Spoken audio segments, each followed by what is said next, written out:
이 새벽에 주 앞에 나오신 분들을 진심으로 환영합니다. 찬송가 218장 찬양 드리겠습니다. 찬송가 218장입니다.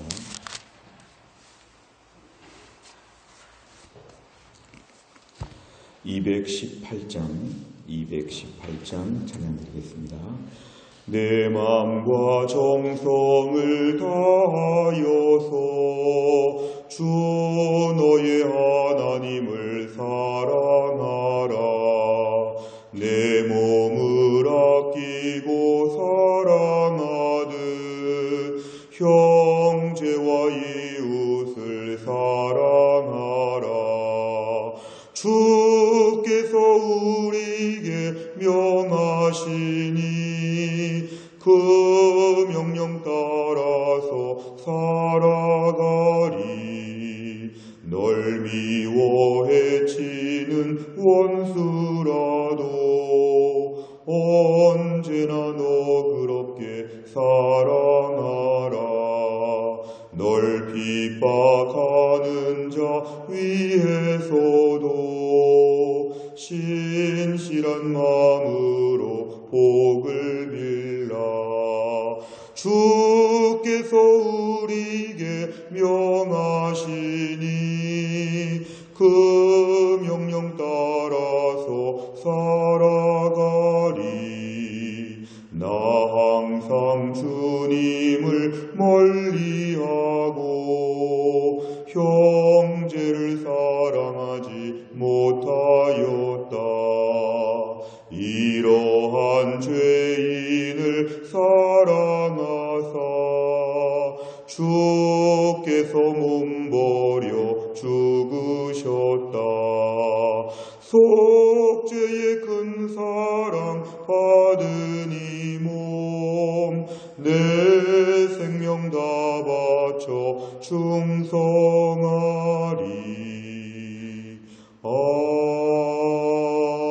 아멘.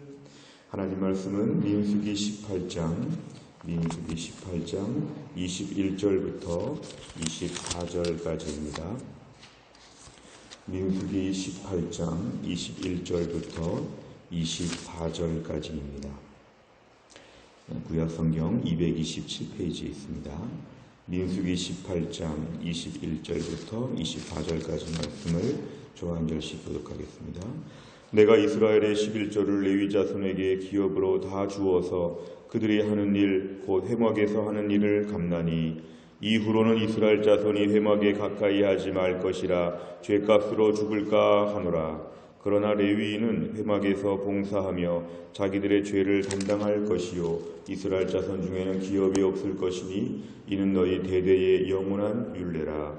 이스라엘 자손이 여호와께 거제로 드리는 11조를 레위인에게 기업으로 주었으므로 내가 그들에 대하여 말하기를 이스라엘 자손 중에 기업이 없을 것이라 하였노라. 아멘. 오늘 본문의 말씀은 이제 제사장 가문에 이어서 하나님께서 레위 지파에게 어떻게 그 생계를 책임져 주시는지, 레위 지파는 땅도 없고 기업도 없는데 레위 지파가 어떻게 그렇게 특별한 직업도 없이 살 수 있는지, 회막에서 하나님의 일을 감당하는 레위인은 하나님이 무엇을 먹도록 하시는지 하나님의 공급하는 그 시스템이 오늘 본문에 나옵니다. 21절에 보니까 하나님이 11조를 바치라고 하였을 때 이스라엘 백성 모든 지파들의 11조를 다 모아서 레위 지파에게 나눠주라는 것입니다. 11조가 다 모여져서 그 11조를 나눠서 레위 자손들에게 나눠주게 되면 그것으로 레위 자손이 살 수 있다는 것입니다. 자기의 특별한 직업이 없지만, 자기의 땅도 없지만 하나님의 일을 전담하는 레위 자손은 11조 모은 곳으로 이 11조를 받아가지고 사는 것, 이게 바로 하나님의 공동체에 하나님의 일하시는 법이었습니다. 오늘 22절에 보니까 그 이후로 이스라엘 자손이 회막에 가까이 하지 말 것이라. 이스라엘 자손이 아무나 하나님의 일을 할 수 없었다는 것이죠. 하나님의 일, 회막에서 하는 일은 오직 레위 지파가 담당하도록 하나님께서 일을 하셨는데요. 이 일은 하나님이 레위 지파에게만 주셨다. 22절에서 말씀하고 있습니다. 23절에 레위인은 회막에서 봉사하게 되어 있고 자기들의 죄를 담당한다. 이 말의 뜻은 회막에 대한 모든 직무의 책임을 다 담당한다. 회막을 더럽히는 일이 없도록, 회막의 일이 지연되거나 차질이 빚어지지 않도록 회막에서 일만 신경 쓴다는 것입니다.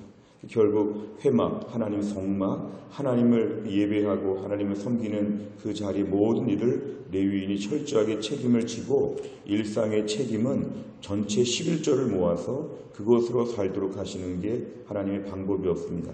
23절의 끝에 보니까 대대의 영원한 율례라. 레위 지파는 계속 이런 식으로 생계를 책임질 수 있도록 하나님이 도와주신다는 것입니다. 24절에 다시 한번 얘기합니다. 하나님께 바쳐지는 거제로 드리는 11조는 다 레위인에게 기업으로 주었기 때문에 너희들은 레위인은 특별한 기업이 없이 11조로 산다, 이것입니다.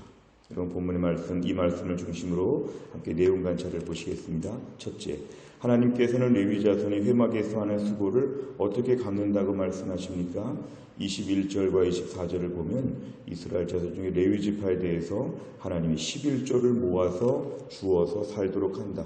그러니까 11조의 용도가 나와 있습니다. 11조를 바쳐서 레위 지파에게 공급하여 이들이 직업이 없이, 땅이 없이도 살 수 있게 하신다. 하나님의 방법이었습니다. 두 번째, 이스라엘 중에 기업이 없는 레위인에게는 무엇이 그들의 기업이 됩니까?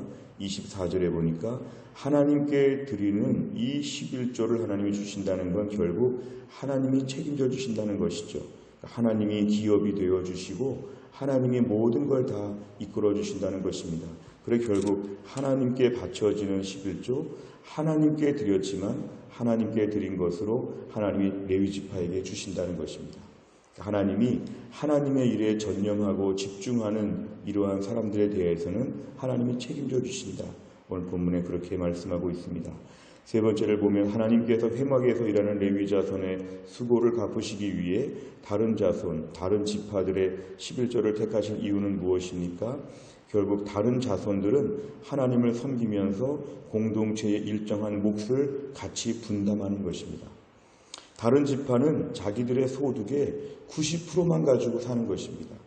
100%를 벌었는데 10,000원을 벌었으면 9,000원만 내 돈이라고 생각하고 1,000원은 하나님께 바치고 하나님은 그 돈으로 레위 지파를 주시면서 공동체 전체가 신앙적인 일을 중요하게 차질 없이 감당하도록 하나님이 하신다는 것입니다.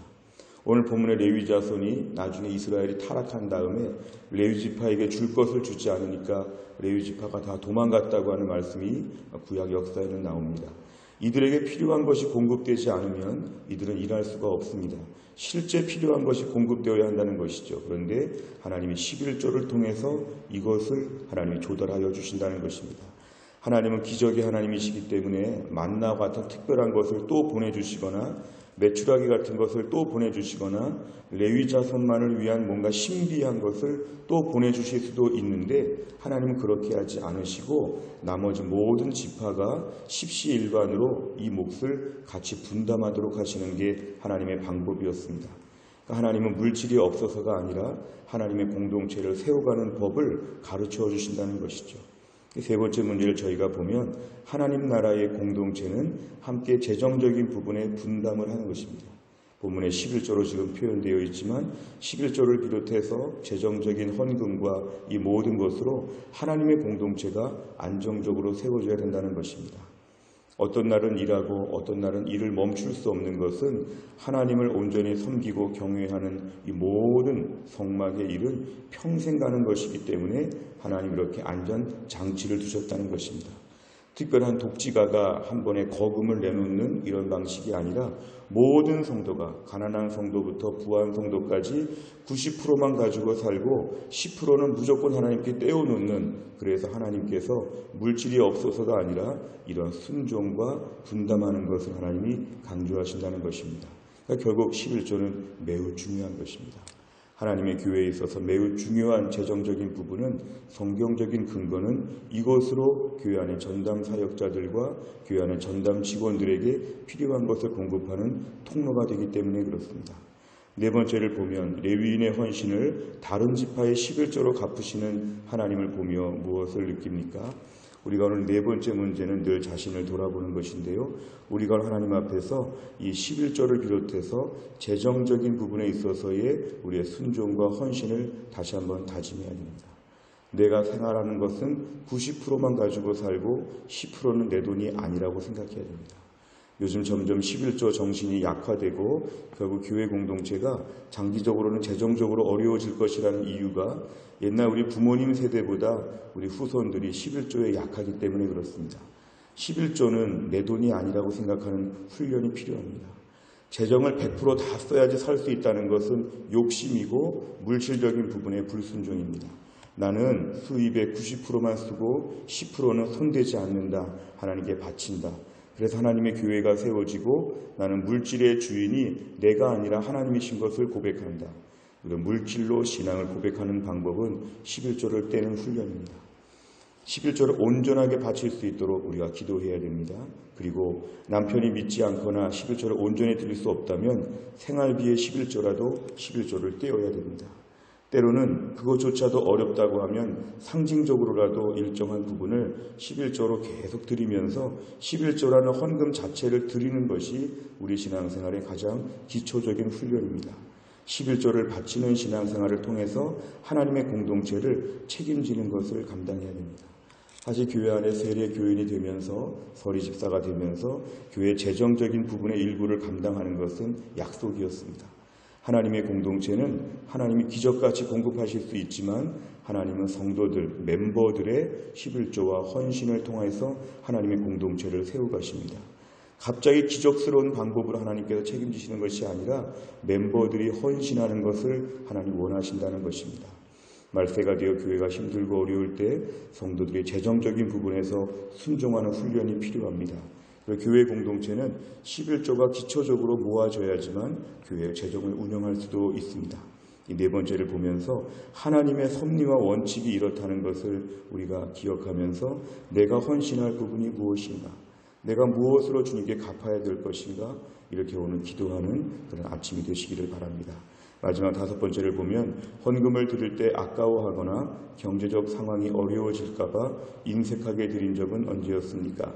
하나님께 기쁜 마음으로 11조를 드리기 위해 내 삶에 무엇을 바꿔야 합니까? 하나님께 헌금을 드릴 때 아까워하는 것이 매우 위험한 것입니다. 하나님 어차피 물질을 다 주시는데 하나님 앞에 인색한 마음을 갖게 되면 하나님 앞에 온전한 축복을 받을 수 없고 더 생활이 어려워집니다. 11조 안 드리고 헌금 안 드리고 재정적인 부분에 있어서 내가 믿음을 보여주지 못하면 하나님을 온전히 믿는 것이 아닙니다. 내 재물 있는 곳에 마음이 있다고 하였는데 헌금 생활 제대로 하지 못하면 그 믿음은 신뢰할 수 없는 믿음입니다. 물질을 드리면서 나는 물질이 나를 지켜주지 않고 하나님이 지켜주십니다. 철저하게 고백하게 될 때 하나님이 위에서 제3의 방법으로 우리를 늘 부요하게 하시는 것을 경험할 수 있습니다. 그동안 11조 생활을 잘 못하거나 헌금 생활에 있어서 우리가 온전하지 못했다면 오늘 말씀을 우리에게 들려주시는 이유가 반드시 있을 것입니다. 내 삶에 재정적으로 막혀있는 문제나 내 삶에 온전한 믿음이 아직도 부족하다면 우리가 물질에서 먼저 이것을 회복하게 될 때 하나님께서 우리를 채우시고 교회 공동체는 우리의 물질을 통해서 건강하게 더 주를 위해 선한 일을 많이 감당할 수가 있을 것입니다. 오늘 말씀을 통해서 물질의 주인 되시는 하나님을 철저하게 섬기고 물질의 주인 되시는 하나님의 공급하심을 풍성하게 경험할 수 있기를 간절히 바랍니다. 기도하겠습니다. 아버지 하나님 감사합니다. 이 새벽에 하나님이 저희를 깨워주시고 주 앞에 나와 기도하게 하심을 감사합니다. 오늘 말씀을 통해서 레위 지파가 하나님의 일에 전념해서 회막의 모든 봉사를 책임지고 감당할 때 이들의 생계를 하나님께서 어떻게 공급하시고 조달하시는지 오늘 말씀을 통해 보았습니다. 이스라엘의 모든 지파들이 모아서 드리는 그 11조를 하나님께서 신앙 고백으로 받으시고 하나님께 바쳤다는 것을 인정하신 다음에 정작 그것은 레위 자손들에게 나눠주라고 오늘 하나님 말씀하셨습니다. 오늘날 우리가 헌금 생활을 통해서 하나님께 대한 나의 믿음, 또한 물질이 주인이 아니라 하나님이 주이신 것에 대한 철저한 주되심을 인정할 수 있도록 온전한 헌금 생활을 하게 하여 주시기를 원합니다. 하나님 무엇보다 내가 내 인생을 책임지고 어떻게 알아서 해보려고 하는 모든 셈법을 다 버리고 하나님이 위에서부터 책임져 주시고 하늘의 부요하심이 뭔지 우리의 삶의 물질 생활에 새로운 세상이 펼쳐질 수 있도록 우리를 붙잡아 주시기를 원합니다. 몸된 공동체가 재정적으로 어렵지 않도록 성도들이 십시일 일반으로 본인들의 몫을 감당하게 하셔서 성도들이 모여서 하는 11조를 통해 교회 재정이 넉넉하여 더 주를 위해 선한 사업을 감당하며 개인의 믿음이 회복이 되며 교회 공동체의 사역이 더 활발하게 이루어질 수 있는 놀라운 하늘나라 축복을 받을 수 있도록 하나님이 함께하여 주옵소서. 한날의 모든 일정을 주님께 의지하오며 예수님의 이름으로 기도하옵나이다. 아멘. 우리가 매주 목요일의 백대 기도 제목은 지역사회와 다음 세대를 위하여 기도합니다. 57번부터 70번까지 내용으로 하나님 앞에 기도하겠습니다. 57번부터 70번. 57번 다 같이 읽겠습니다. 교회가 이웃사회를 구제하고 나눌수록 하나님의 공급하심과 부요를 경험하는 은혜가 넘치게 하옵소서. 아멘. 매주 목요일 사랑의 전도단을 통해서 복음을 전할 때에 이 지역 모든 사람들이 예수님께 나와 구원을 받게 하옵소서. 아멘. 매주 목요일 사랑의 반찬을 나눔으로 이 지역의 어려운 자들이 주님의 사랑을 느끼고 영의 양식까지도 사모하게 하옵소서. 아멘.